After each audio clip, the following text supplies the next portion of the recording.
What's up, everybody? We are here for episode 5 and 6 of Peacemaker. We're a little late, obviously. We took a break last week for episode 5, so here we're going to do episode 5 and 6 together. Bonnie, when did you see the episodes? I saw episode 5 and 6 both on Saturday evening.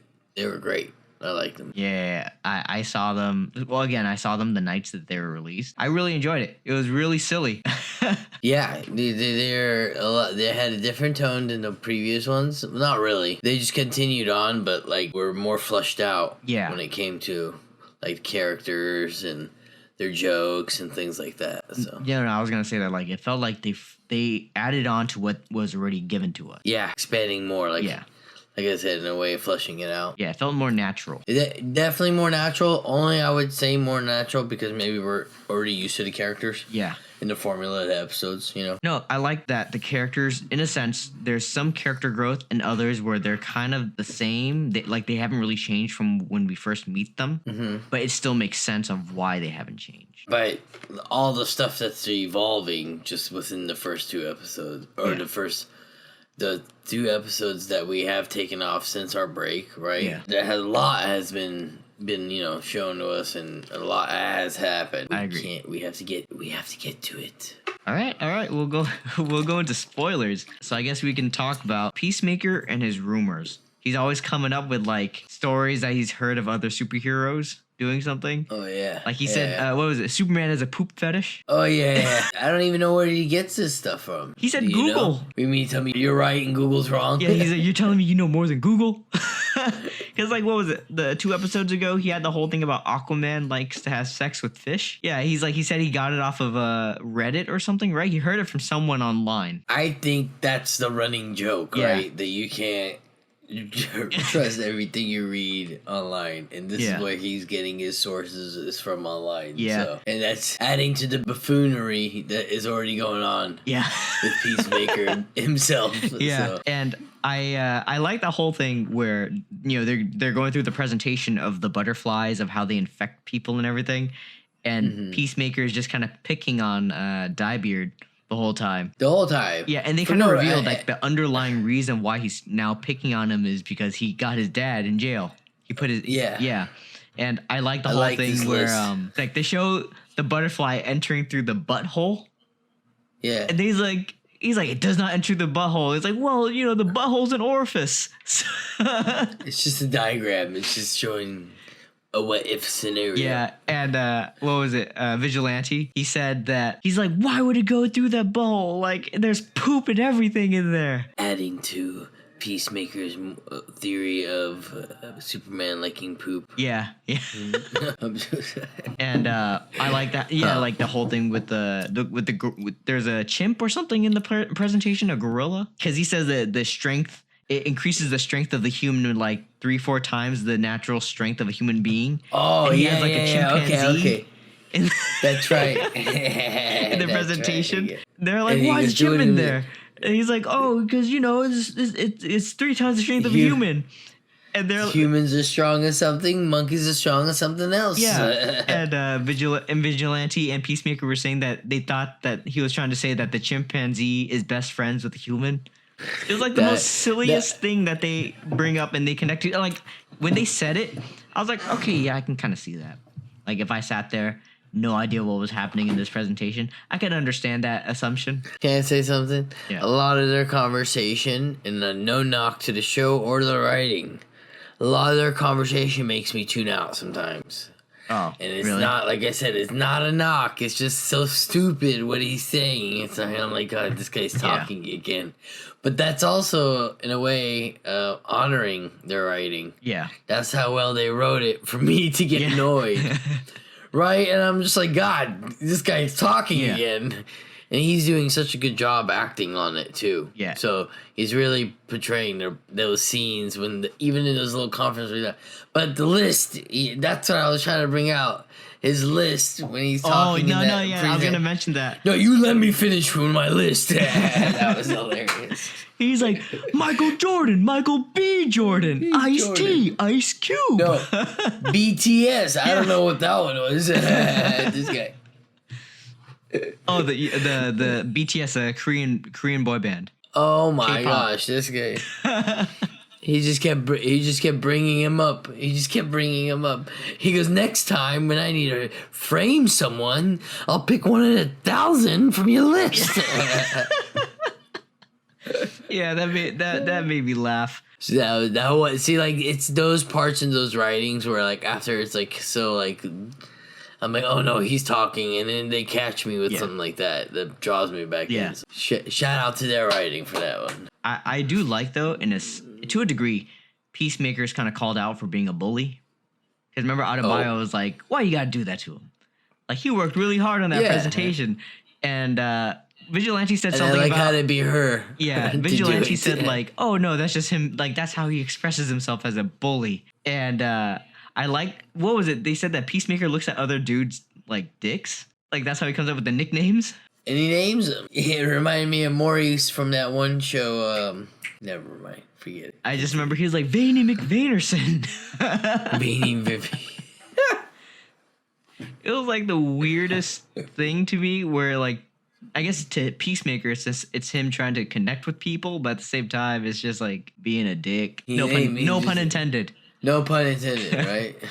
The whole scene and how she's calling him out for being a bully, and I just wanted to, what I was trying to say is funny how she's calling out the bully when her mom is like the biggest bully in the freaking world, right? Yeah. So like, the biggest bully in the world. Yeah, of course you would know what a bully is. I think it's crazy because I guess we could mention this too. Like, Adebayo's still so, like, she defends her mom so much, but it's also because she doesn't know the things that her mom has done. I don't think she does. A lot of people don't know. Remember, Amanda Waller doesn't leave any loose ends. I guess we can talk about when they go into a factory, right? Where they like what are they trying to find again in the factory? They're trying to find the production of the milk that they need to drink to survive, and they end up finding that there's two factions here. Yeah, fighting. So we'll talk about that for the later aspects. But yeah, I like that. In the beginning where Vigilante comes out with the chainsaw. Yeah, I like that they added up, like they used it in the end, like, because at first Vigilante's like, no, we're not taking the chainsaw, leave it here. It's yeah, and it's like, that's overkill. Yeah. Come on, and then they leave it, but good thing he left it. Yeah, because if he never leaves it, man. Well, so we gotta talk about that gorilla they run into. Yeah. But right before that gorilla was that this sweet homemade bomb. No, I wrote it down. Peacemaker, man. He said it was like a Russian missile with the grenade tied to it. Yeah. She asks, how long? He goes, I don't know. I just made it this morning. He's like, I don't know. I just made it this morning. And he goes like, eat peace, motherfucker. He just throws it. I do like... Oh, when they're in the factory and, like, Peacemaker shooting fools like in the face because he has like X-ray vision on his helmet. Yeah. Adebayo just keeps coming up and just shooting them when they're dead. Oh yeah. You don't have to shoot them after I've killed them. Okay. Yeah, I thought that was funny. Like, save it. When the gorilla showed up, my first thought was that it was like Grodd. Yeah, right? I did too. Yeah. But then we shouldn't have thought that, even though they've told us that they were just going through apes and humans, right? So we should have seen it kind of coming. But overall, I did think it was Gorilla Grodd. Yeah, I thought it was Grodd, and like, but then also he wasn't wearing a helmet or anything. I was like, oh, never mind. And he got killed in the end by Diebeard, who we find, like, I'm pretty sure they mentioned his name before. But I don't think I ever paid attention to the name until now. Economos. Or that, at least John, that's his last name. Economos. Yes. His name is John Economos. I mean, we call him Economos straight up. Yeah.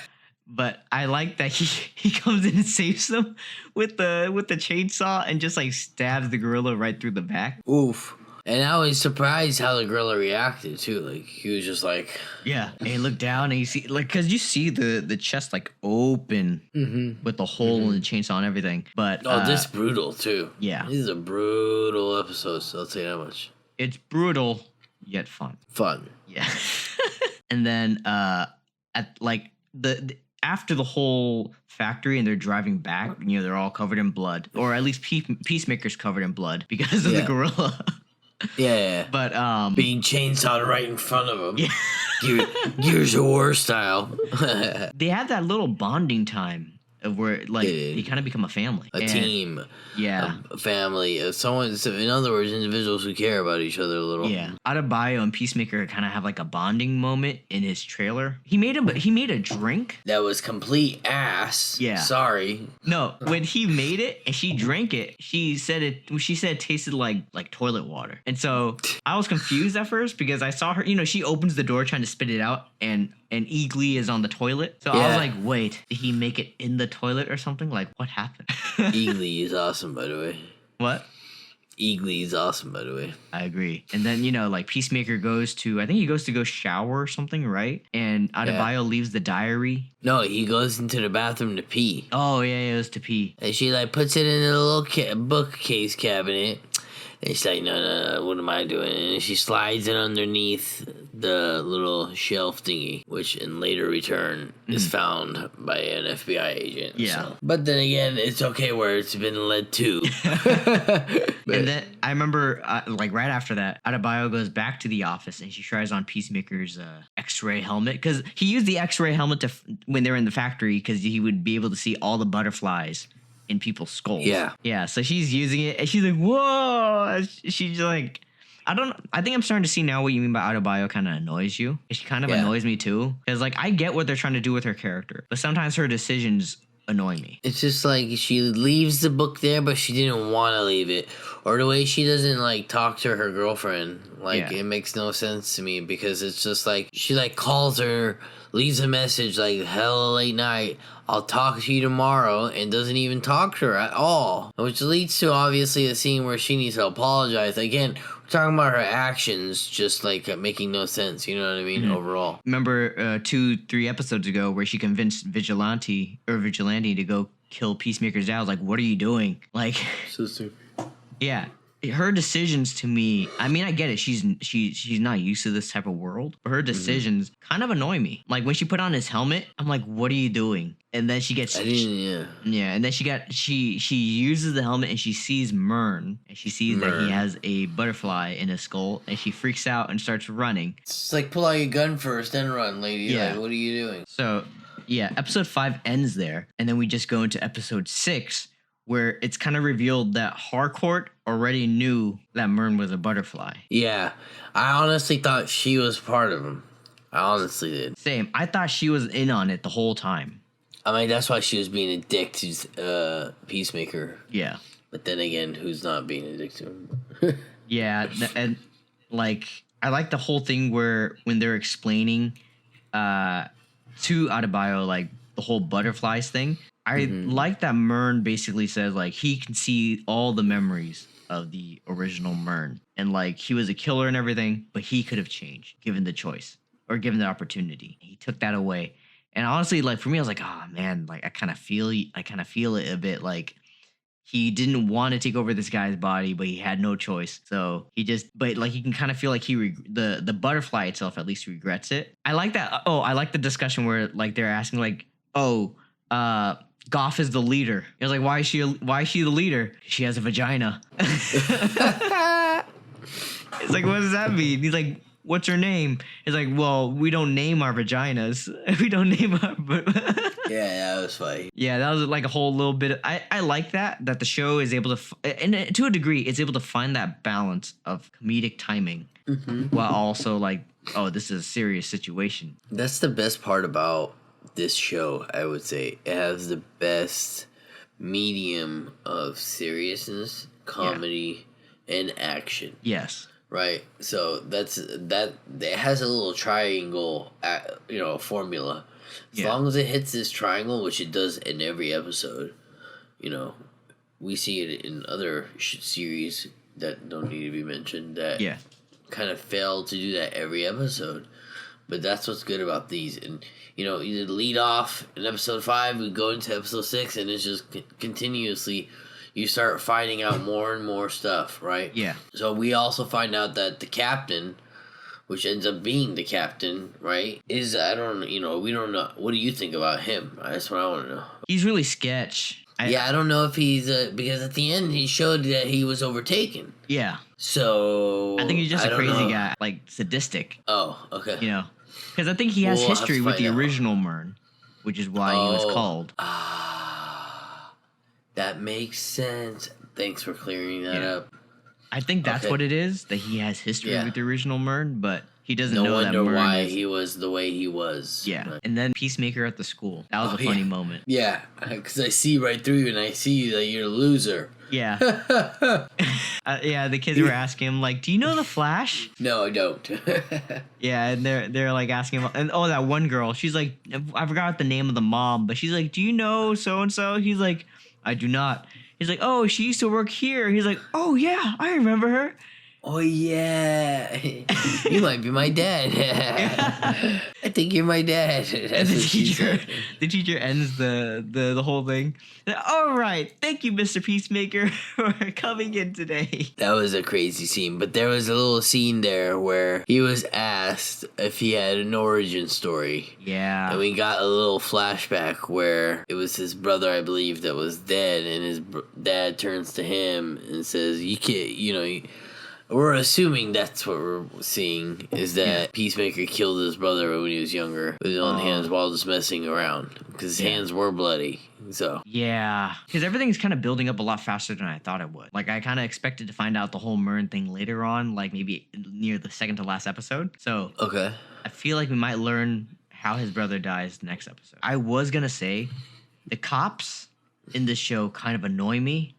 Because, like, the whole time, they're, even the captain, as crazy as he is, as sadistic as he is, he tells him, like, leave this alone. Like, don't try to, poke the bears, don't try to poke the bee's nest. Just leave it. And they literally go through everything just to let Peacemaker's dad out of prison, or out of jail. AKA the White Dragon. Yeah, the White Dragon. Remember episode 2, like, we did episode... 1 to 3, 2 you and said 3. that Yeah. You believe that Peacemaker and his father would go toe to toe, and it came to be, which amazingly it did. The way it wrapped up to be. Yeah, we didn't see it coming, but to the fact that they're going to go against each other. Like, he gets picked up by one of his what would you call buddies? His buddies. I was gonna say buddies. I was gonna say one of his goons, but yeah, one of his buddies. I was gonna say his followers too. Yeah, so you could call him one of those. And he basically tells his follower, like, "Oh, I want to have sex first, and then we're gonna go kill my son." So hell is about to all break loose. Do you think we'll get that on the next episode, or we'll get that maybe episode 8? I feel like it's gonna be the next episode. I think so. I think they're taking a break from the butterfly thingy. Yeah, because you see him, like, go into the interdimensional room thing. And, that was crazy. He goes in to put on his suit. So I feel like, if anything, it'll be at least the next episode or the episode after that. That interdimensional room, we haven't got any backstory to that, have we? No, they just said that it's an interdimensional room. I'm like, how did your dad build this, or how did he even get it in the first place? They never explained it. This is the catch. Something to do with Nazis, maybe? And then, do you remember when Peacemaker and Vigilante, they interrogate Goff in the jar? Yeah. He's like, is that a right peace symbol? 1 tap for yes, 2 taps for no. He's like, Goff, yes and what is no your favorite color? Questions. Yes and no questions. Yeah. He's like, what are you doing? Yes or no questions. 1 for yes or no questions, and 2, don't be a dumbass. Well, how do you expect me to do that? Shut up. I think this whole thing is really showing me how dumb Vigilante really is. Because, like, the whole, again, with the questions thing, or when, like we were saying earlier, when Murn calls them to alert them that cops are on their way because they have now identified the fingerprints are Peacemaker. By the way, that whole tree scene was funny. And like, remember Vigilante? He's like, well, who's Vigilante? I don't know Vigilante. And like, it's like, bro, like, right now is a dire situation. Who cares about your secret identity? That is irrelevant at this point in time. Yeah. Yeah, like you were saying, when they climb into the trees trying to hide and everything, the female cop, the Asian cop, she goes underneath. It's like she's walking underneath them trying to find them. And I just remember Vigilante takes out a knife. He's about to stab her. And Peacemaker's like, what are you doing? He's a cop. She's a cock. No, she's a cop. Yeah, but one, that again, like, enforces, like, yeah, at least Peacemaker knows, like, what's kind of right and wrong. Because, you know, the whole thing where, like, I'm willing to kill as long as I But get Vigilante peace. doesn't. Let's be Yeah. realistic, because he was disappointed. Yeah. Yeah. Yeah, Sorry. and then Vigilante messes it up because he falls out of the tree. Why did he fall again? I just remember he, like, loses his grip. Or they're jumping, right? They're jumping from branch to branch. He like tells him something like you should chill out, blah blah blah blah, and that's when he like slips and falls. Yeah, because he's being hella cocky. It's not when he jumps. When he jumps, he ruffles the tree branches. Yeah, and then he like he's telling him something, and he like falls back and that's when he falls and he right on the glass and kills. Goff. Well, I thought he did, but he didn't. No, I thought when he landed on the glass, I thought Goff was gonna go up his ass. Oh, you did? Yeah, because remember they kept talking about it in the presentation, so I thought that's where that's what was gonna happen. I wasn't expecting the Asian cop lady to get like taken over. I thought she was gonna die before that. And the fact that they did use her and they did make her like the one that brought all her friends to come over there, that was pretty. I mean, that whole scene was. I felt just terrified of the idea. Yeah. Of like just people every day being like overtaken like that. Yeah. You know what I mean? Because it was like a giant swarm. Oh, like when they go back to the police precinct. And Goff is telling that one detective guy, he's like, she cared for you. Enjoy your last moments. And then tries to smile. It's like...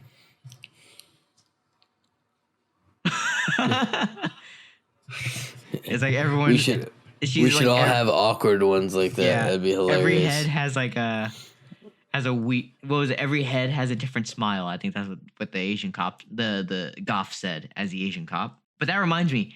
When the swarm attacks the police precinct and they all get taken over, do you remember they're all just walking with that stupid smile? Yeah. Yeah, that was... it was so cringy, yeah. But at the same time funny. Yeah, because they're all just walking in a line together, they're just smiling. And like we were saying with the when they get back to the when Peacemaker and Vigilante get back to the base, and they mentioned that the cop had been taken over. Yeah, the whole thing where Vigilante's like, he's like the Oriental cop, the Oriental lady, and Peacemaker's like, she's Asian. Like, what's the difference? It's like, I don't know, man, but they're called Asian now. I like, for me as an Asian American, I like that whole explanation where at least Hardcore says because Oriental insinuates other, so it could be seen as racist. I was like, I mean, I didn't know that, but that's nice to know.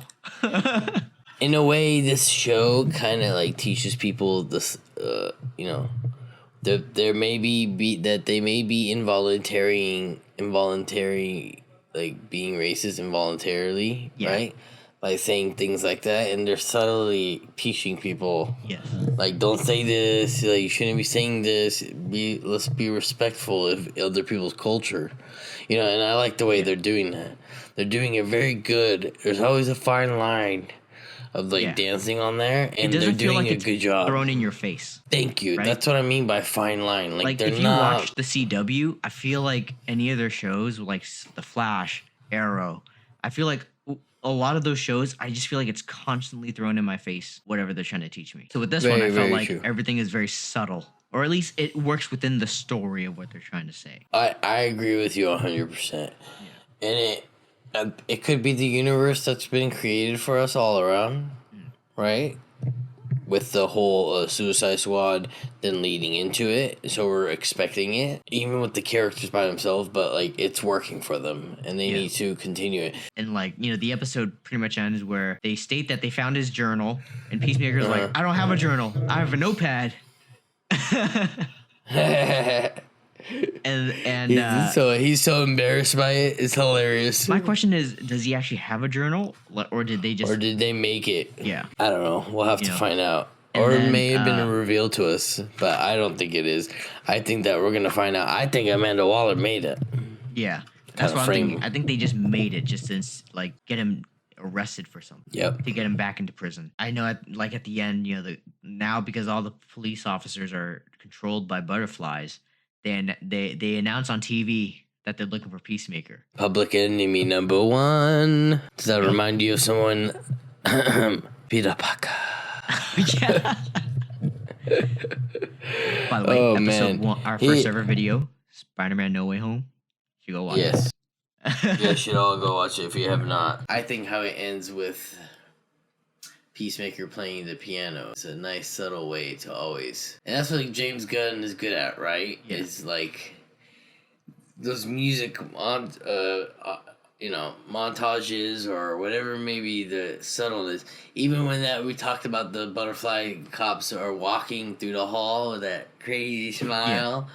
There's a nice little music montage playing there too, so yeah, that was nice. But I am excited for episode 7, and I'm ready to see that father-son face-off that I've been wanting, and I can't wait.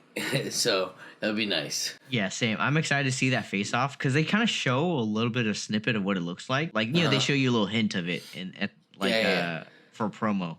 But I'm kind of curious to see because. You see his dad. He's not that big. You see Peacemaker. The man looks like a walking thumb. Yeah, but like that suit looks crazier. Yeah, so we'll have to see what's going on. Maybe he has something that will shut off his helmets too. So. I wanted to add with the Peacemaker John Cena playing the piano at the end. I was surprised to see that was actually John Cena playing because the man looks so big. Like, he's just so large as a human being. It's interesting to see the juxtaposition of him. Such a big muscular man.